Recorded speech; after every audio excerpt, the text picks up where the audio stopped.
Hello, everybody. It's time for a new GYN Oncology Garage. My name's Ed Pavlik here in Lexington, Kentucky, where we're getting some nice warm weather for a change. My colleague is, Frank Lawton from London, UK, and we've had some very, very hot weather over the last few days. But typical, this is a bank holiday, a public holiday, and it's overcast and a bit miserable and cold. It always happens. I don't know why we have public holidays at the beginning of summer. It's the weather's always like this.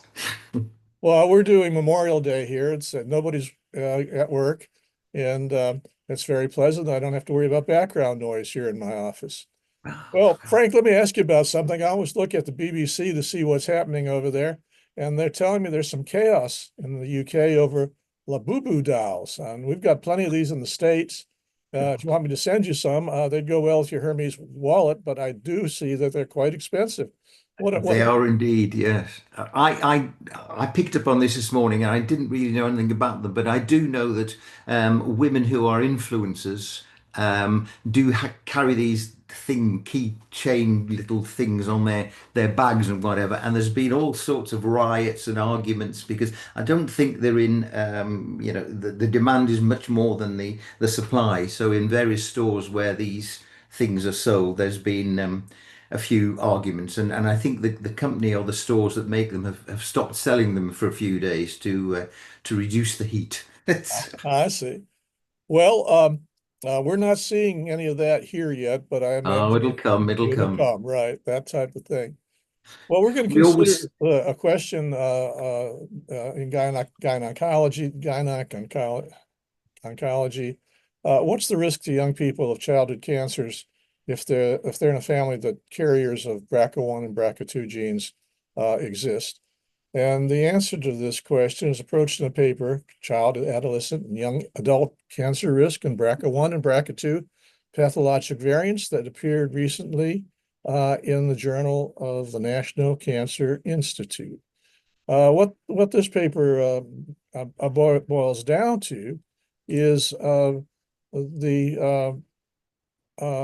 effort being done by a large number of investigators across the world.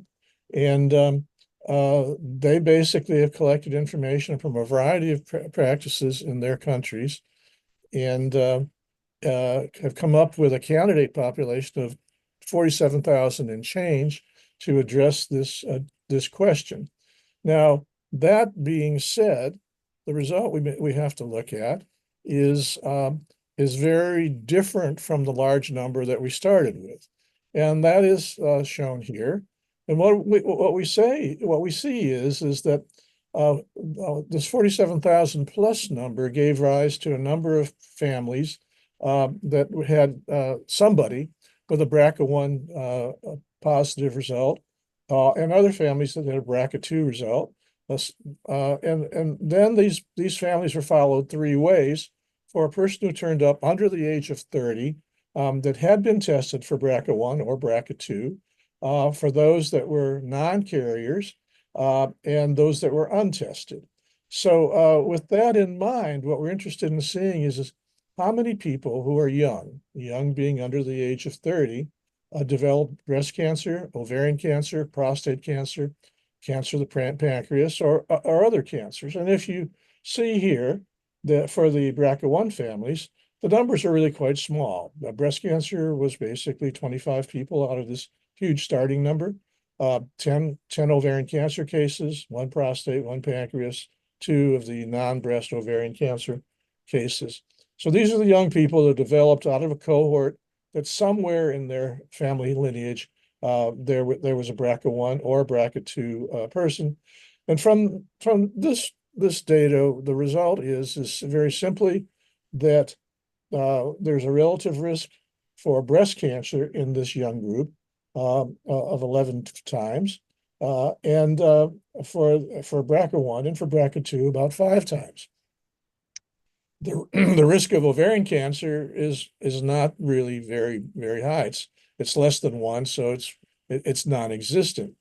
The paper goes on to generalize their results to say that there's no need to test people who are under 18. And that sort of, as a reader of the paper, jumped out at me as where did this come from? Because the data that is presented is for under 30, but I guess that's a safe estimate. And and really, this is relative to the recommendations by the NCCN, National Cancer Comprehensive Network.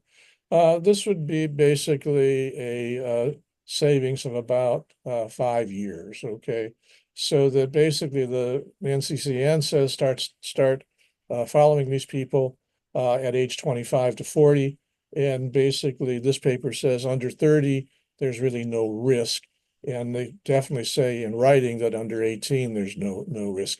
So that's what I'm looking at this paper. It's very difficult to start with a lot of numbers and come down with so very few, but that's what you get. That's the nature of this problem.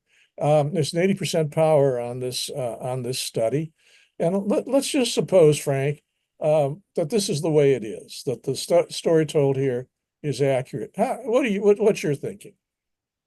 Well, I hope it's accurate because clearly there are the sort of the medico-political thing about screening for genetic abnormalities is very high in the West, and I think a lot of people who are members or possibly members of cancer families will hopefully be uh, made happier by this paper. I agree with you in everything. I think the number of problems because I mean, they've taken a vast amount of data and from a vast number of authors and got very, very small numbers. And I'm not just sure as to how the power of those numbers. I mean, these are people who've ended up in a cancer clinic because that's how they've been identified, and yet there's a vast number of them who are untested. Now, were they untested because the clinicians in the cancer clinic didn't think that the risk was high enough? Or were ignorant as to the risk? Or did people say, well, I don't want to know. I know that one of my relatives is a BRCA carrier, but I don't know. I don't want to know myself. And the large number of untested cases out of the 100 and whatever it was, 200 and something cases, well over half were untested. Now, do they appear in the statistics? Because clearly we have no idea of their carrier status at all. The other thing was quite interesting, and sometimes when I read papers like this, in the paper itself, it talks about 273 cases. In the abstract, it talks of 274 cases. Now, I know it's only one case, but if the proofreading is so bad by either the editors of the paper or the authors of the paper, if there's a mistake like that, are there other mistakes within the results? And I always get anxious when I see something as obvious as that the numbers are different. Um, and I think possibly part of the problem is they started with such a huge number of patients, and in the end ended up with just 200 and something or other. I hope the power of the paper is good enough, but I'm just not so sure that is it going to change clinicians' feelings, or for that matter, patients' feelings about being tested? And I'm not sure that this paper will actually affect the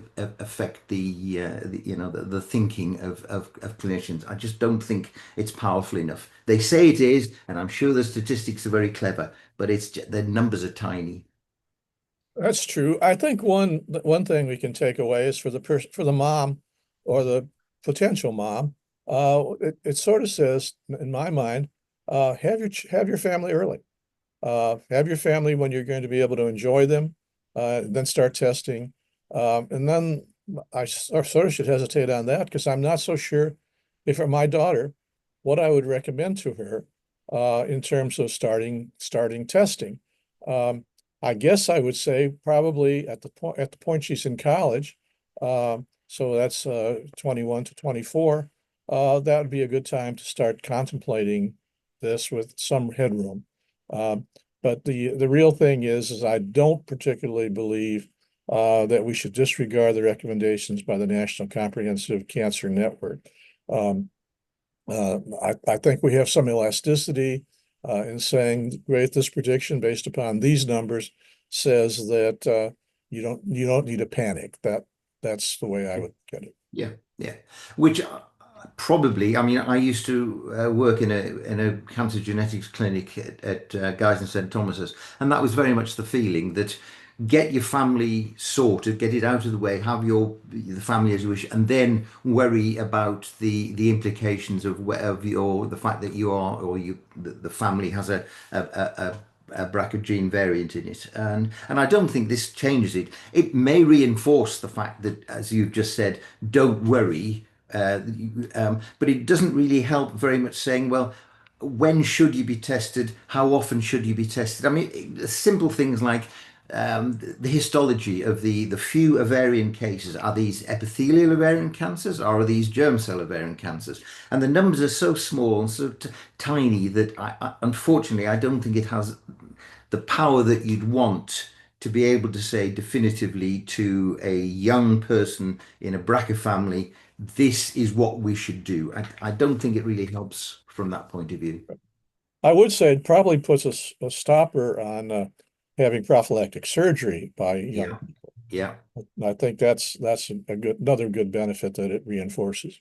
And probably put a stopper on BRCA testing in BRCA families for people under the age of 25 or 30 or so. You know, these are not cheap tests, and it obviously does produce a lot of anxiety about the tests. But if you say the chances of you developing a problem is very, very small indeed, then don't bother. Save the money. Come in when you're 30 or 35 or whatever it is. Yeah, yeah. Absolutely. Well, we've done it again, Frank, and it was good to see you. Good to see Yeah. you after your trip and after my trip, and I look forward to seeing you next month. Okie dokie. See you then. Okay, bye bye. Bye now. Bye bye.